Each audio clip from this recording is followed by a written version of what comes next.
अस्सलाम वालेकुम। आज हम बात करेंगे तरके वफा के 33 एपिसोड के बारे में। तो वीडियो शुरू करने से पहले हमारे चैनल को सब्सक्राइब कर लीजिए अगर अभी तक आपने नहीं किया, ताकि हमारी हर न्यू वीडियो आप तक पहुंच सके।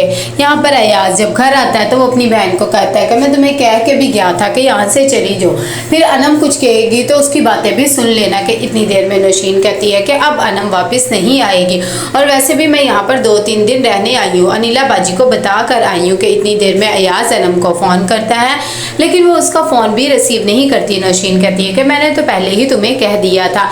यहाँ पर अनिला बहुत ज़्यादा गुस्से में होती है कि अभी तक ये दोनों आए नहीं हैं और उसे बता के भी नहीं गए कितनी देर में। जब वो पहुँच जाते हैं और अपनी शॉपिंग दिखाते तो सजीला कहती कि क्या ज़रूरत है, अभी तो आप लोग की शादी की शॉपिंग भी ख़त्म नहीं हुई, ना ही गिफ्ट्स वगैरह खुले थे।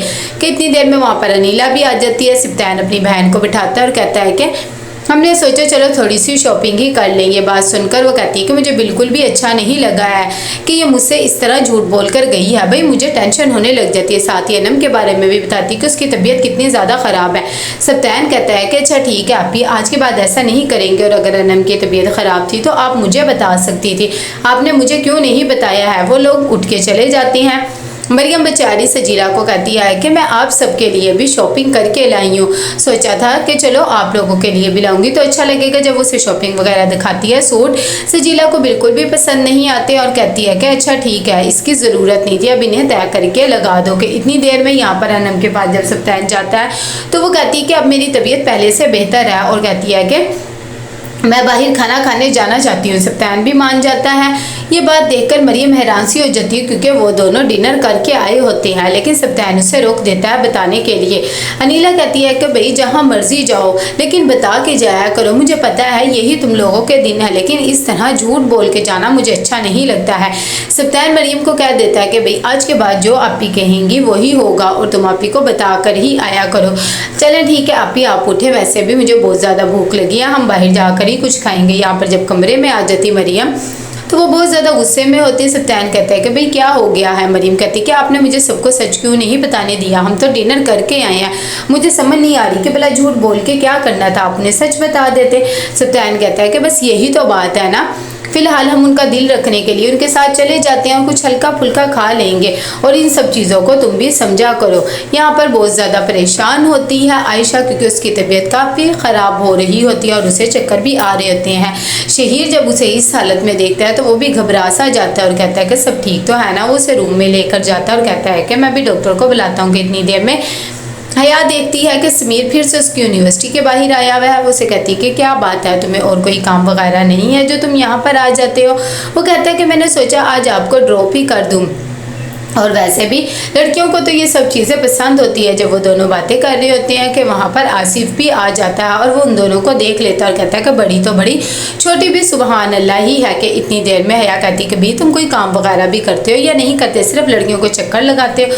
वो दोनों हंस के बातें कर रहे होते हैं। दूसरी तरफ शहीर आता है और पानी देता है शक और कहता है कि क्या बात है, सब ठीक तो है ना, ऐसे करो तुम पानी पियो, मैं अभी डॉक्टर को कॉल करता हूँ और उन्हें घर पर ही बुला लेता हूँ। तुम्हारी इस तरह तबीयत देख के तो मुझे बहुत ज़्यादा टेंशन हो रही है, तुम्हें क्या पता नहीं है तुम्हारी तबीयत का। आयशा कहती है कि भाई पता है, मैं एक्सपेक्ट कर रही हूँ और ये सब कुछ तो होना ही है। मेरी डॉक्टर ने कहा था कि अगर कोई भी मसला हो तो फ़ौरन मेरे पास आ जाना, वो ट्रीटमेंट शुरू कर देंगी। दूसरी तरफ आसिफ घर आता है, नजीब उसे देखता है तो गुस्सा करने लग जाता है और कहता है कि तुम यहाँ पर क्या करने आए हो। आसिफ कहता है कि मामू मुझसे बहुत बड़ी गलती हो गई है, एक दफ़ा मुझे माफ़ कर दे, आज के बाद मैं कभी भी आपको शिकायत का मौका नहीं दूंगा।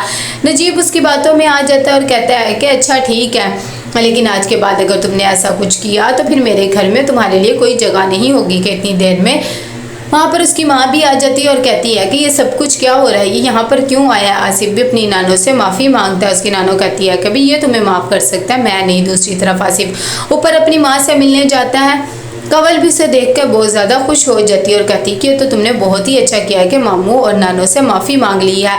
तुम उनके दिल में बस जगह बनाओ, कुछ ना कुछ ऐसा करो कि वो तुम पे अंधा एतमाद करने लग जाए। मुझे पता है कि हमने बहुत बड़ा खामियाजा भुगता है। कि इतनी देर में आसिफ कहता है कि यही सब करने की कोशिश कर रहा हूँ, और वैसे भी मैं तो यही सोच के आया हूँ कि शायद अब इस घर में कुछ ना कुछ कर ही सकूँगा।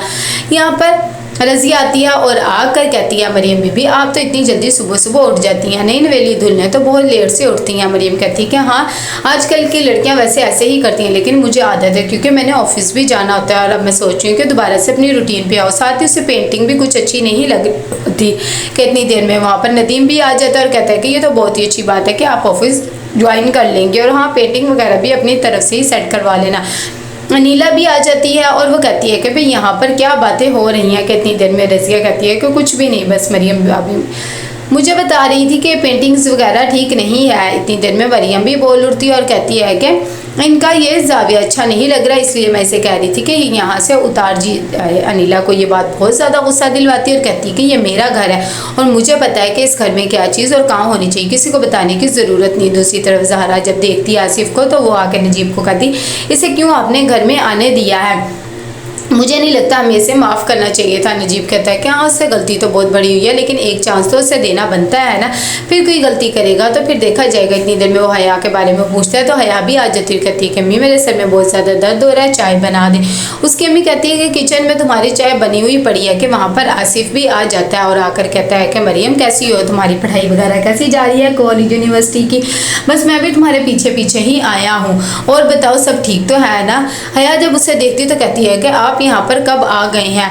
ये बात देखकर उसे बहुत ज़्यादा गुस्सा आता है कि वो फिर से इस घर में आ गया। खैर वो खामोश हो जाती है। दूसरी तरफ मरियम भी सब्तान को कहती है कि मैं आपको टेंशन में नहीं देख सकती हूँ, बस आप हमेशा खुश रहा करें। सब्तान भी उसकी ये सपोर्ट देखकर बहुत ज़्यादा खुश हो जाता है और कहता है कि बस तुम इसी तरह मेरे साथ रहोगी तो मुझे कभी भी कोई परेशानी वगैरह नहीं होगी। यहाँ पर अनम बहुत ज़्यादा गुस्से में होती है जब वो अयाज को देखती है और कहती है कि तुम इस घर में क्यों बार बार आ रहे हो, मैं अब तुम्हारे साथ नहीं जाऊँगी, यहाँ से निकल जाओ। अयाज उसे उसके पैसे देता है और कहता है कि क्या हो गया, कितनी दफ़ा तुमसे माफ़ी मांग ली लेकिन तुम हमेशा इस तरह ही मेरे से बदतमीज़ी करती हो, अब बस बहुत हो गया। कि वहाँ पर सब्तान भी आ जाता है और कहता है कि भाई बैठ के मसला हल कर लेते हो, तुम दोनों इस तरह क्यों बात कर रहे हो, ऐसे अच्छा नहीं लगता। अयाज कहता है कि मैंने इससे माफ़ी भी मांग ली है, सब कुछ करके देख लिया, लेकिन आपको पता ही है आपकी बहन किस तरह की है, मुझे तो समझ नहीं आता। सब्तान भी इसे समझाने की कोशिश करता है और कहता है कि अनम अपना घर अपना ही होता है, मेरे ख्याल से अब तुम्हें इसके साथ चले जाना चाहिए और ये सारे गिले शिकवे ख़त्म कर देने चाहिए। अनम कहती है कि आप तो मेरे भाई नहीं रहे, अगर आपको यहाँ पर मेरे रहने से मसला हो रहा है तो मैं यहाँ से चली जाऊँगी, लेकिन इस घर से नहीं, बल्कि उस घर में कभी भी नहीं जाऊँगी। मरियम भी उसे समझाने की कोशिश करती है और कहती है कि तुम्हारा भाई बहुत ज़्यादा तुम्हारे लिए परेशान होता है।